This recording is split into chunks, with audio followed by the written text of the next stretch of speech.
what about the cases where partitioning makes things slower?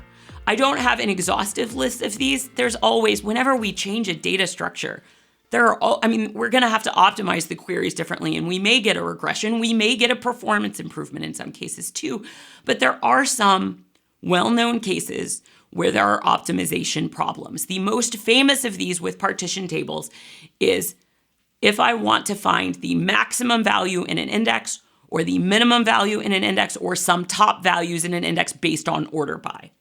If I have a simple non-clustered index on, say, create date, if that was, and I want to know the most recent, what's the maximum create date of the table?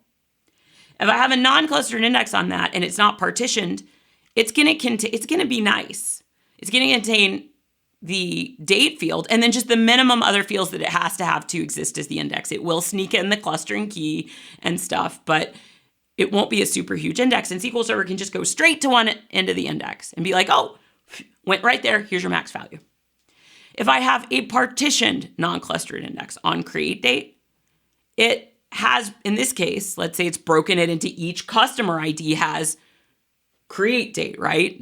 I have partitions for customer ID. Now we would think, okay, well, I do have to check every partition, but I would think it's going to be able to do a seek in each partition to what's the top value, and then do an overall what's the top value.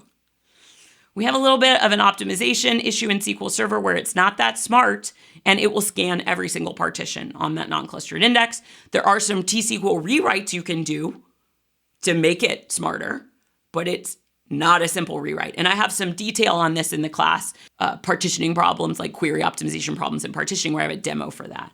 But yeah, not that fun. So simple queries that were really fast before that use top, min, max, we may have to do rewrites on or create that non-aligned index. We could create that index that isn't partitioned on the table, but then no switching in, no switching out, no truncated while that index is created and enabled. So that's kind of a bummer.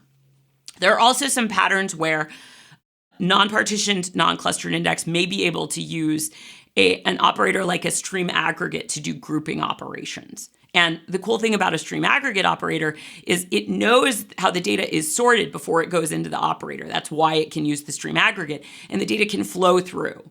Whereas if we don't have the ideal sorting order going into the stream aggregate, say because we are partitioned by a column that isn't specific to our query, and we don't have guaranteed overall sort order, we may have to use a blocking operator like a hash match aggregate, and in some cases that may slow down our query. So just by that breaking data into a bunch of chunks, it is natural and proper that in this case, the query optimizer might not have certain options just because we have changed the sort order of the table by breaking data into chunks based on a given column.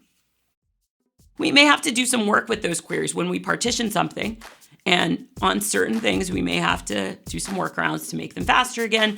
They are just certain types of queries.